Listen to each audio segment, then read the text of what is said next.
The baby had just stopped crying. That syrupy hush had settled across the house, the kind that only came after a storm of wails. Like the moment after a bell stops ringing. Outside, the trees were still dripping. Rain had passed, but its memory clung to the branches. And inside, Clara moved quietly across the wooden floorboards, barefoot, cradling a warm bottle, her breath still a little unsteady. The dog barked once, then again, sharp and too sudden. Clara froze halfway between the kitchen and the nursery. It wasn't a bark meant to warn, nor to welcome. It was that jarring middle tone, urgent but uncertain, like a misstep on the stairs. The dog had been calm all morning, lazy even. His name was Tanner, old shepherd mix, arthritic at the knees but still all instinct in the bones. He didn't startle easily, and now he was planted in the hallway outside the nursery, hackles lifted in that barely their way. Not a full rise, just a ripple along the spine. Clara tightened her grip on the bottle. Her heart had already caught up with her feet, moving down the hall even before her mind had said go. The door to the baby's room was ajar. The mobile above the crib, the one with faded felt stars and crooked moons, was still turning slightly. Though the window was shut, Tanner didn't follow. He stood guard at the threshold, one paw lifted, like he was waiting to see what she'd do. His ears were tilted, not forward but sideways, as if tracking something that had moved. Then paused. Clara stepped in. The crib was in its usual place, pressed against the far wall, under the warm spill of a nightlight shaped like a rabbit. Her daughter's small form was curled inward, one arm flung over her chest, face turned toward the far side of the mattress, sleeping, breathing. But Tanner growled, just once, low and unsure, not from his chest but from somewhere deeper, a sound dredged up from memory. Clara looked around the room, slowly now. The glider chair near the window, the pile of clean laundry on the floor she hadn't yet folded, the dusty vent cover beneath the bookshelf, and then her eyes landed on the wall behind the crib. That's when she saw it, a shadow where there should be none. It wasn't sharp like the silhouette of something real. It shimmered slightly, softened at the edges, distorted as if something had moved just as she looked. She blinked. The rabbit lamp flickered faintly. Tanner stepped forward now, just one pace into the room, ears flattening. Clara's body did something without asking her. She reached into the crib, scooped her daughter up, still sleeping, and pressed her close. The baby shifted with a soft noise, but didn't wake. Clara backed toward the hallway. The shadow didn't move. She didn't speak, didn't even breathe aloud. She just walked 1 foot at a time until the three of them were in the kitchen, under the brighter light of the overhead bulb, surrounded by the smell of boiled formula and damp wood. The dog stayed between her and the hallway, watching. Still, Clara didn't go back into the nursery that night, not fully. She sat by the kitchen door, holding the baby, while Tanner lay stretched in the corner, facing the hall. Occasionally, he'd lift his head, sniff the air, and let it drop again. But he never relaxed completely. And something strange lingered in Clara's chest, a slowness, like recognition she couldn't name. Not fear, not quite, something older. A flicker of instinct she didn't know she had. Much later, near dawn, when the baby had stirred again and Tanner had finally dozed, Clara stood in the kitchen and stared out the back window. Beyond the glass, the yard was still soaked, the grass weighed down in heavy clumps, and by the tree line, right near the split-rail fence that bordered the woods, she thought she saw another movement, not fast, but not idle either, something passing through, just enough to break the outline of the trees. It didn't return, but neither did the shadow, not that night. Tanner limped slightly the next morning. It was barely noticeable at first, just a hesitation on the rear leg as he followed Clara into the damp yard. The air smelled of pine sap and wet soil, and the low hum of cicadas had returned with the heat rising off the grass. She paused at the back steps, watching him. He trotted a few feet ahead, nose to the wind, then stopped, his head tilted to the side, not toward the trees, but downward, toward the old crawlspace under the house. Clara had never liked that opening, half concealed by overgrown hydrangea and shielded by a rusted vent cover. It hadn't been used in years. But now the air that drifted from beneath was wrong, not foul, not dangerous, just wrong, like something had been disturbed, as if a scent had shifted in the soil. Tanner lowered himself stiffly and crept closer, nose twitching with every inch. His body didn't show fear, but it didn't show ease either. Clara watched, his shoulders tight, uneven, and suddenly she remembered the shadow in the nursery, the timing, the quiet weight of something unspoken. She tightened her robe and glanced over her shoulder. The baby monitor in the crook of her elbow crackled faintly. Tanner halted near the opening. His paw hovered. He didn't bark. Instead, he whimpered short, sharp, barely louder than breath. Clara moved, instinct again. No decision, just movement. She stepped off the porch and walked straight to him, crouching beside the overgrowth. Her hand brushed the edge of the vent cover. It was loose, not cleanly removed, but shifted, bent inward, as if something had pushed through from the inside. And then a smell. Not animal, not mechanical, earthy, disturbed roots, wet wood, a faint trace of something metallic. Tanner's ears flattened again. His mouth opened, then closed. No sound. Behind Then the baby monitor gave a static pop, then silence. Clara rose fast, almost dropping it. The house loomed behind her, windows still dark, blinds unmoved. Nothing felt out of place, and yet everything did. The stillness of the yard was too precise, too cute. Birds hadn't returned to the feeder, no squirrels along the fence. Even the wind had paused, like nature was holding its breath. She went back inside. Tanner didn't follow immediately. He remained by the vent another minute, then turned, slow and deliberate, before disappearing into the kitchen behind her. She checked the baby, still asleep, but the rabbit nightlight, she hadn't turned it on. Not this morning. And yet it glowed, faintly, as if someone had touched it. By midday, the sky had shifted again, the kind of gray that hangs without rain, just dense and watching. Clara stood at the window with a mug of tea she hadn't sipped. Tanner lay near the nursery door, his chin resting on his paws, not asleep, just waiting. Every now and then, he blinked too slowly, like he was counting time. Then, without warning, he stood, no trigger, no noise, just alertness, full and raw. He stepped forward, passing the baby's room, and walked to the far end of the hallway toward the linen closet. Clara followed, silent. He stopped in front of the closed door and leaned in, nose pressed to the seam between frame and floor. For a long beat he didn't move. Then he growled, not loud, but sustained. Clara's fingers wrapped around the closet knob, hesitated, then withdrew. Instead, she knelt beside him. Her hand rested on his back. Feeling the warmth of him, the slow thrum of his ribs, she listened. Nothing but Tanner's body was stone, waiting for something to move first. And just as she reached for the handle, a soft thump came from behind the closet wall, not from inside, behind the space where pipes ran, where the foundation dipped, where there should be nothing living. Tanner didn't flinch. He pressed closer. Clara's hand was on the baby monitor again before she even registered it. This time, it was glowing red, not green, not neutral. Recording. No sound played, but the monitor light pulsed steady and slow as if tracking a voice, just beyond the threshold of hearing. She switched it off. Then she made a choice. She walked to the kitchen, opened the junk drawer, and found the old flashlight. Its battery was weak, flickering at the edges, but it worked. She opened the side door and stepped outside. Tanner right behind her. She was going under the house. The vent cover bent back with less resistance than she expected. She crouched, swung the beam of light forward, and crawled. Tanner waited behind, then ducked his head and followed. The space beneath the house was colder than it should have been. Damp, yes, but still. The beam caught on roots, old insulation, cobwebs, a broken rattle of some child's toy long lost, and further in, not far, the flashlight landed on a depression in the soil, a space recently dug, not large, not deep, just cleared beside it. The unmistakable shape of claw marks in the softened earth. Tanner moved ahead of her now. His nose touched the soil.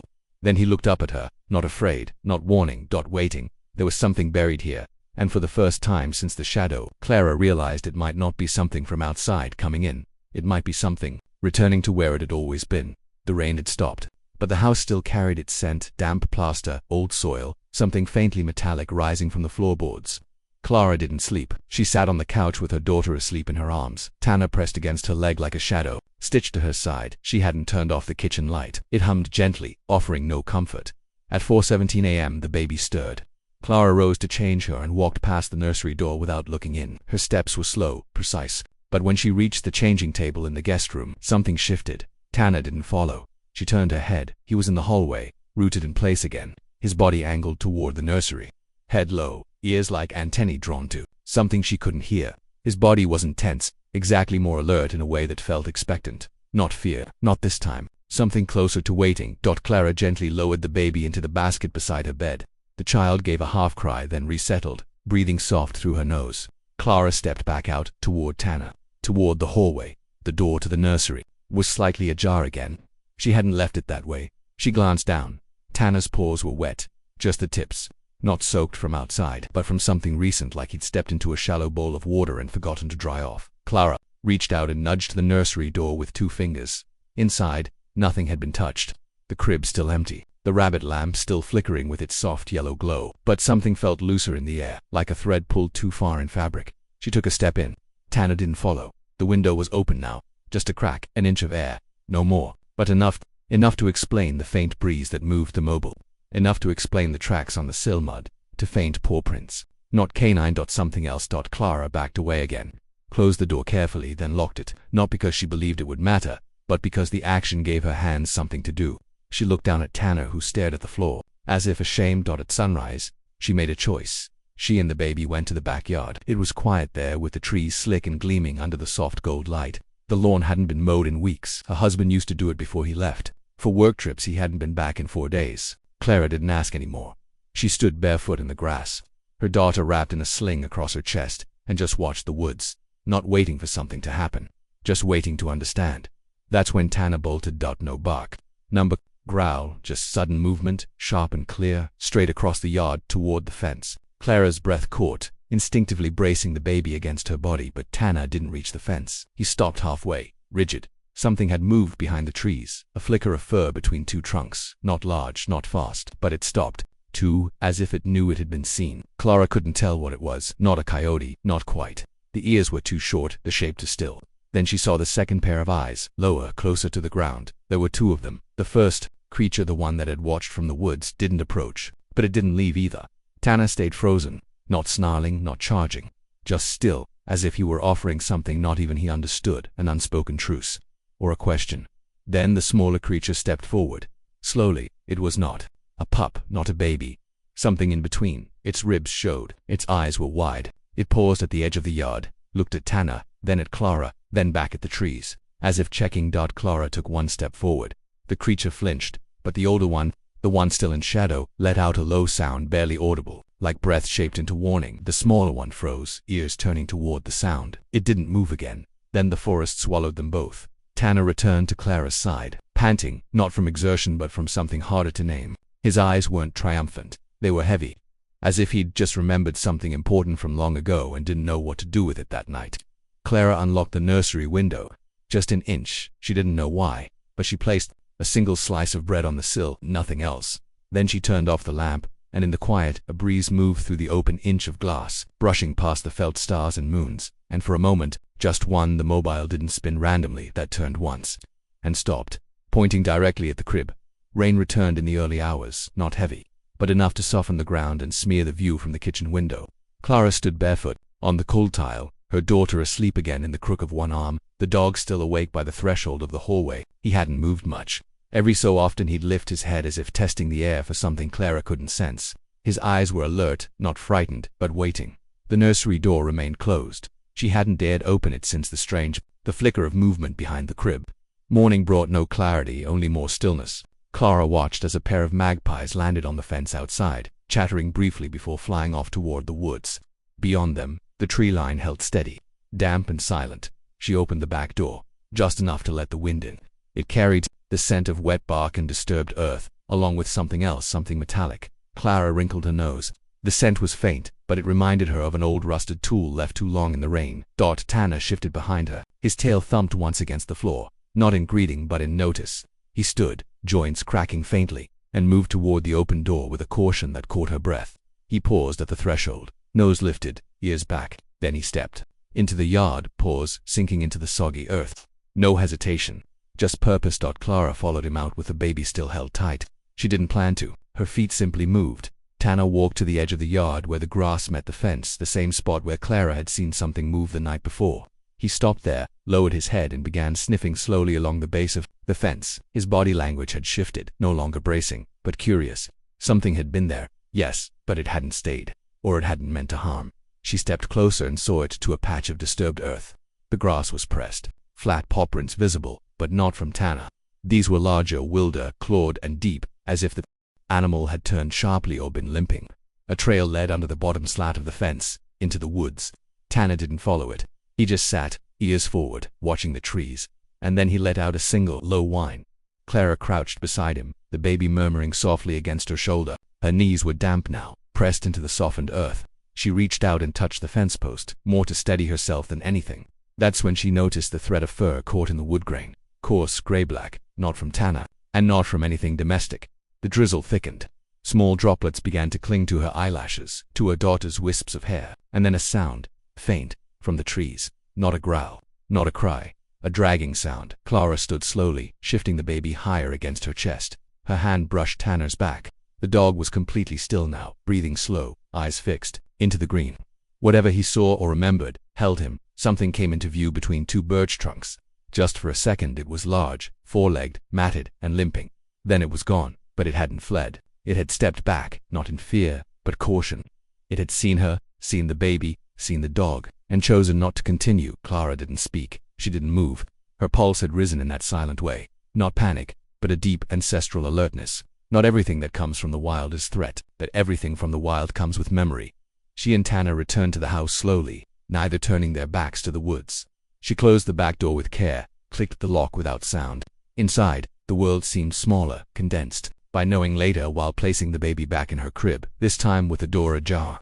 Tana curled on the floor beside Clara noticed something tucked beneath the glider chair.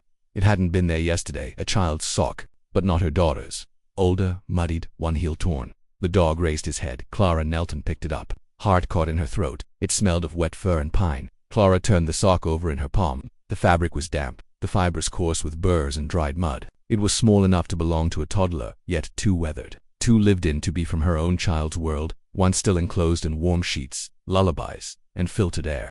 This sock had traveled, had been dragged, perhaps carried. Whatever had left it had done so without force. It had been placed, not dropped. A gesture, not a mistake. Tana sniffed at it once, then settled back down without protest, head resting across his paws. He had not barked since dawn. Clara watched him, then the woods beyond the kitchen window, where the trees stood still in the overcast light. She could see no shape between them now, no flicker of fur or shift of shadow, only the wind moving, through branches, lightly, like someone brushing a curtain aside to peek through. By late afternoon, she returned to the edge of the yard. The earth was drying, and the paw prints along the fence had softened, their depths pressed upward by the warming sun, still visible, but fading. She stood there quietly, not waiting, just listening. The dog stood beside her. He didn't sniff, didn't tense. He only watched, as if no longer guarding but acknowledging something that had passed through, something that had come close, seen what it needed to see, and chosen differently. Clara stepped through the gate and followed the softened trail just a little ways into the trees, cradling the sock in one hand. The branches closed over her like arms, not menacing but close, and underfoot, the soil changed, more loam than lawn, rich with the scent of pine rot and fern. She stopped at the point where the tracks vanished into moss and shadow. The stillness here was deeper, not empty but full of pause. There, tucked between two exposed roots, lay another object, a chewed scrap of cloth, possibly once a blanket, faded blue, frayed at the edges. She didn't touch it, just looked, and beside it, a shallow indentation in the ground, not a den, not a nest, a resting place, brief, intentional. She knelt, slowly, her fingers grazing the edge of the impression. It was larger than she expected. Whatever had slept here or lay down to watch, to listen, had done so willingly, not wounded. Her thoughts shifted slowly, not to fear, but to recognition, not of the creature itself, but of the instinct, a mother, or something like it. The dog had known or perhaps remembered. There had never been threat, only presence, hesitation, curiosity, the kind that comes from something once torn from gentleness and left to the noise of branches and rain. Whatever animal had stood behind the crib that night, watching, uncertain, had not come to take. It had come to see. Clara looked down at the sock in her hand again. Not a trophy, not a lure, a bridge, a relic of what was once held close and then lost or left. She set it down next to the chewed cloth, not as an offering, as acknowledgement. When she returned to the house, Tana followed without command. Inside, the baby was still asleep, one arm above her head, mouth slightly parted. Clara didn't lift her. She only sat in the rocker beside the crib, the motion slow and silent. Outside, the light began to shift. Long bands of gold filtered through the trees, settling across the floorboards like laid-down threads. That night, the woods stayed silent. No shadows flickered, no shapes moved beyond the trees. But Clara left the nursery door open, and Tana lay in the hallway, half in light, half in dark. By morning the trail was gone. Wind had swept the loose soil, rain had stitched the grass upright again. No more paw prints, no more impressions in moss. Even the cloth beneath the trees had vanished. Taken perhaps, or simply carried further into the quiet. Clara walked out, once more, alone this time, and stood where the trail had ended the day before. She didn't look for signs. She didn't need to. The message had already arrived, had already softened the question that once lived behind her fear. There had been no trespass, only recognition. One caretaker had seen another, and paused. That was enough. She turned to go. Behind her, wind stirred the leaves in a hush so faint it barely touched her skin. It lifted a single leaf into the air, a dry, curled thing, and carried it forward, across the impression where something had once lain watching. The leaf settled gently, turning in a circle before coming to rest. No fanfare, just a quiet settling of what was. Clara stepped back through the gate and into the yard. Tana stood waiting. She touched his head once, lightly, and they walked inside together later. When she rocked her daughter to sleep again, the stars on the mobile turned with the faintest squeak, and beyond the window, the forest held its silence with dignity, as if some silent debt had been repaid.